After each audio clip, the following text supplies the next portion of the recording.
از خود گذشتی مادرم، ای دولت و تاج سرم.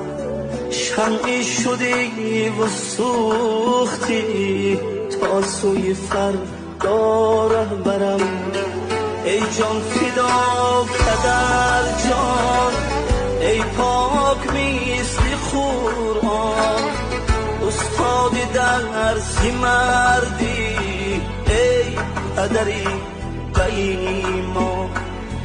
گرچه پدر کبیر است، مادر چی به نظیر است. آغوششان برایم پاکیزه چون حریر است.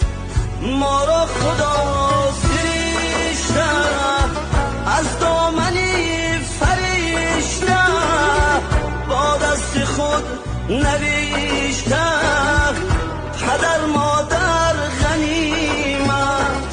شکر خدای عالم من با شما ببالم، از تحت دل بخوانم پدر مادر غنیمت، پدر مادر غنیمت، پدر مادر